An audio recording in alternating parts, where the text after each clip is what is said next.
Setmana Santa obre les portes a la temporada turística a Malgrat de Mar. Aquest matí de dimarts, alguns establiments, botigues i hotels enllestien els darrers detalls per rebre la primera fornada de turistes. La resta, els que ja fa dies que estan oberts, treballaven mirant amb optimisme la nova temporada. L'estem afrontant amb ganes de treballar i esperem que sigui millor que la passada.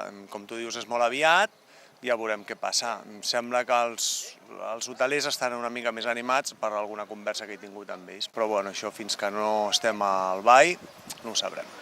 Aquests dies de Setmana Santa hi ha un total de 7 hotels oberts. L'ocupació és molt bona. 3 d'aquests hotels tenen ple al 100% fins després de Setmana Santa. Els altres superen una ocupació del 80%. Alguns d'aquests hotels ja no tanquen, estaran oberts fins al mes d'octubre. Altres tanquen després de Setmana Santa i tornen a obrir a partir del mes de maig. Les persones que aquests dies visiten el municipi són turistes jubilats, bàsicament espanyols, i també hi ha diversos grups de joves esportistes.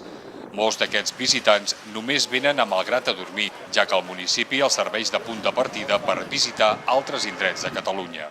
Hemos cogido los trenes, todos estos, hemos visto Barcelona, muchas cosas. Nos ha gustado mucho ¿cómo se llamaba aquel? El Liceo. El liceo, muy bonito por dentro, nos ha encantado.